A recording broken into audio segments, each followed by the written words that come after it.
Hi there. This is just kind of a quick review for a lot of you, and some new information for those of you who are new joining our group. Um, I go into this a lot when I work with brand new students in Steno, and to alleviate any fears out there from working reporters and or teachers, coaches, mentors, I try desperately not to focus on theory, machines, how to practice, when to practice, what to practice, how all of that, because the students can get that anywhere. What they cannot get anywhere is a clear protocol for calming your mind, your nervous system, for understanding why your brain thinks the way it does and why it often feels like it's working against you. How you can be riding along so beautifully and effortlessly, and all of a sudden, boom, a trigger hits you and you are gone. You have just lost 10 words. And neurologically, we can only hold 7 in our minds at a time. Proven. And so there are all kinds of questions about: is trailing good? Is staying on top of the words best? Can I get rid of dictating the words to myself in my mind?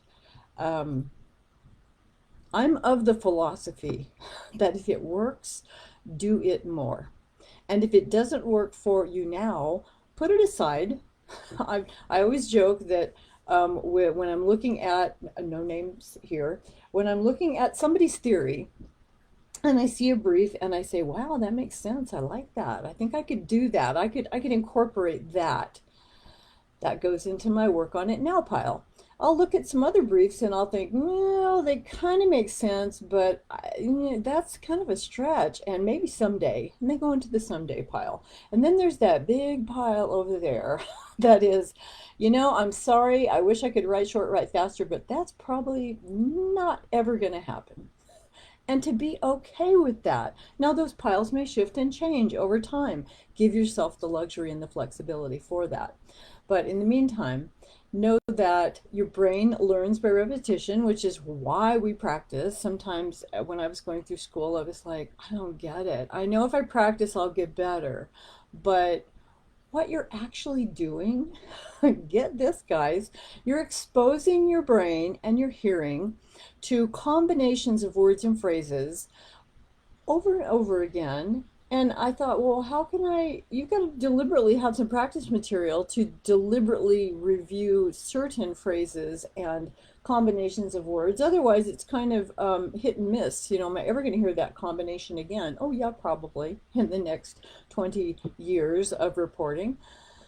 But to expose yourself to everything you can that is unusual, novel, different, unfamiliar to your brain. Because you can only write as fast as your brain can hear and understand what you're hearing. And so try to make it familiar. Your brain likes what's familiar, and it will keep you away from what's unfamiliar. And as you're writing along and you hear the word that's unfamiliar, your brain is going to lock up. If even for a nanosecond, it will slow you down. Best reporters, it will still slow you down. For some of us, before we know how to capture that ability to hang on, we will be totally just stopped in our tracks. And there are all kinds of ways to deal with unfamiliar words. Trust me when I say there is a part of your mind that, and I do use brain and mind interchangeably because who's figured out what is what yet? Tell me, please.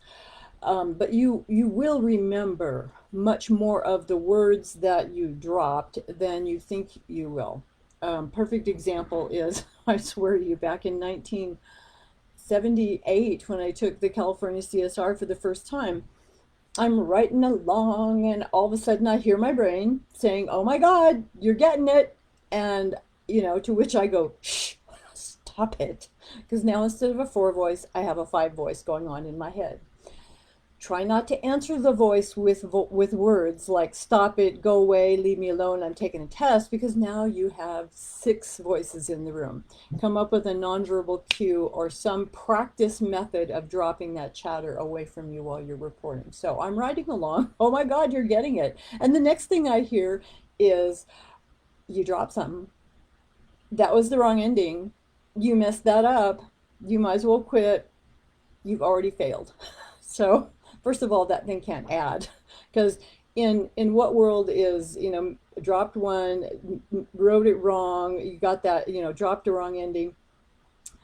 Okay, but I'm allowed 50. So where'd the rest of those errors go? And why won't you shut up and leave me alone? But here's the weird part. As I'm writing along, all of a sudden, and I swear to you, this is 43 years, no more than that, 46 years, because I took the test 3 times before I passed it. So it was the first time, it was 1978.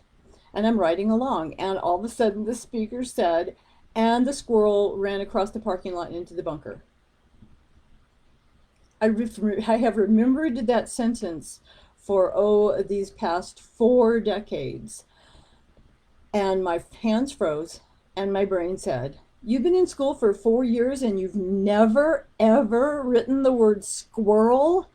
It sounds like 2 syllables, but it's not really. It's probably one stroke. It's SKW," and it just started spelling things to me. And I freaked out. I don't know how much of that sentence I missed. I finally, what I call, recovered, because once your brain thinks, oh, I've lost this test anyway, then it relaxes and goes back to writing beautifully. It's just kind of magic. And through all of the squirrel fiasco in that test, I didn't pass, but I didn't pass by 5. 5. And it wasn't the squirrel that messed me up. I could have messed up the squirrel and dropped and kept going and still passed that test.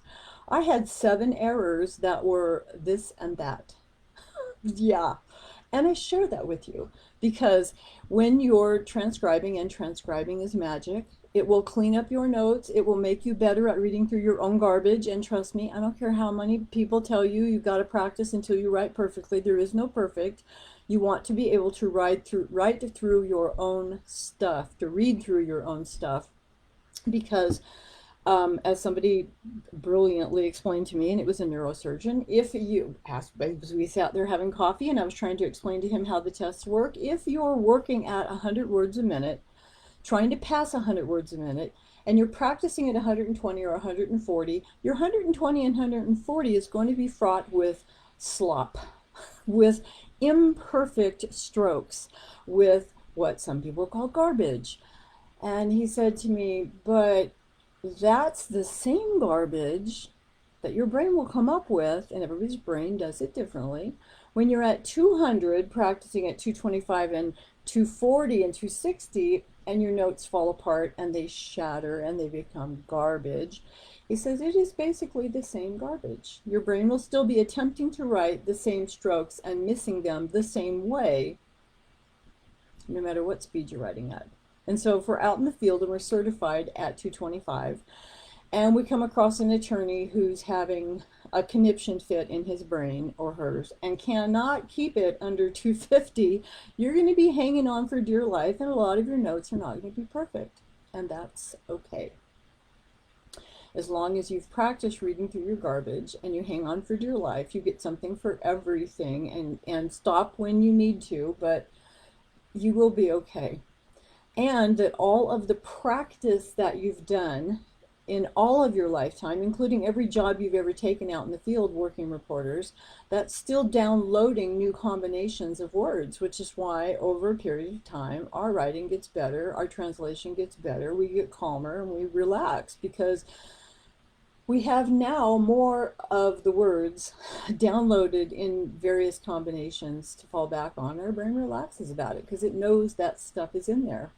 So your practice is not necessarily to become perfect. A lot of your practice is to download a gazillion, no, it's not a word, ways to write everything. And even for those of you who brief everything, being able to write anything out in a moment of necessity without hesitation will save your bacon. And I hated my theory. I hated my school that I started with because they made us write everything out. There were no briefs. There were no phrases. In fact, there was a black market list of words, briefs and phrases that you could buy, as long as you didn't tell anybody. But it wasn't until 160 that we were allowed to use briefs and phrases. Their thinking was if you write everything out phonetically, you get something for everything. Then when you get into 160 and start incorporating all of the briefs and phrases, you're just going to fly out of school. I guess it happened for some people. I don't know. But my theory started off with no long vowels. I was the last class at the Academy of Stenographic Arts in San Francisco to learn a theory with no long vowels. The week after that, which was in June of 1974, they incorporated a new theory that included long and various vowels. So I wrote everything out, and I was used to writing, 6 strokes a second for a long time. And your brain learns by repetition, and it likes what's familiar. And so those kinds of techniques, I want to call it habit, are hard to break. They're hard to change. And so, but when I realized everybody was coming in with long vowels, I thought, fear of missing out. I want to know what they're learning, because they obviously have something new and improved, and it's better. So I jumped right on board trying to learn what they were learning without actually being in that class. And kind of from that moment on, realizing, okay, you're like treading water by yourself in the ocean, and there's no dinghy around, and frankly, there's no boat. There's just you, Carrie, just you. And if you can read it, then it works. If it doesn't conflict with anything else, then it works. If it works quickly, automatically for you, then it works until something works better. Always be open to something working better. But in the meantime, really champion who you are, where you are, what you have, and double down on that. Don't be looking for, he must be doing something different. She must have a different advantage, and that's why they're getting out of school faster. You don't, first of all, don't know what anybody else's story or backdrop is. You know yours. And you may even not know the weird intricacies that are holding you back, that are not holding other people back. They have different ones. The things that are resistant within you when you say to yourself, the affirmations that everybody, and I do not believe in affirmations, I'll tell you why, but when you're trying to do the affirmations every day, I am a court reporter, I am certified, I am making a whole lot of money, and there's a little part of your brain that's going, I don't think so. Not yet. Maybe in another lifetime. Maybe after another 2 years of torture in school, you will deserve to be out there doing that thing you see everybody else doing. If there's one tiny shred of resistance within you, your belief in that affirmation will not go on board. And so I'm going to do another quick video within the next couple of days about the power of 3. And between now and then, I want you to come up with two affirmations that you could say to yourself that you may or may not believe. And then when I do my video, we will add number 3, because number 3 is the one that always goes in. And we can get around the ones that you don't believe. But just purely these are called affirmations also, but affirmations to affirm what it is that you believe is fine as long as you believe it. But you also can't say something like, I'm going to be a court reporter someday. That's a great affirmation if you don't ever want to be one, because what you're telling your brain is you're going to be someday, not today, probably not tomorrow, someday you're going to be, so that you're always pushing off that new thing into the future. You're always going to be, which is why, yes, being able to say I am is much more powerful. But to say I am in a way that it gets into your brain is even more powerful, because it actually works. So have a protocol, have something that is a daily routine that you can honor and commit to, that you can show up for. Don't overwhelm yourself, make it reasonable, but come up with a protocol, a sequence of steps that you're going to use every single day, and that's what you're going to do, and your brain will get used to it. It gets into that rhythm. It gets into, oh, we're doing the finger drills and we don't like those. Don't ever start with the easy ones. Don't ever, I think it was Molly Cooper who told me this, don't ever practice the easy stuff. If it's really easy, is not going to make you better. Practice the stuff that challenges you until it doesn't, and then move on to the next stuff. I love that. And yes, Molly, I am planning on doing a video on the Molly method, because although I don't know it entirely, I know the things you did in there that worked, that got you out of school, passed the qualifiers, certified in the state of California, all within, did I get it right, 1 year, 1 month, and 13 days? Yeah. You can accomplish what you tell your brain you expect to have happen. Let's face it, in daily life, good, bad, or indifferent, the things that we kind of think are going to happen usually do. It's, was it Henry Ford who said, if you think you can or you think you can't, you're right. I love this stuff. You guys have a great day. Take care. Come up with a protocol. If you have trouble, get a hold of me. It's kind of what I do. We do strategy calls here for free still with students. It's part of just, where are you? What are you doing? What's working? What's not? Here's what I have available for you. I do not do regular hypnosis one-on-ones with every student, because I don't think you need it. And I'm not going to pull out the big guns until we need them.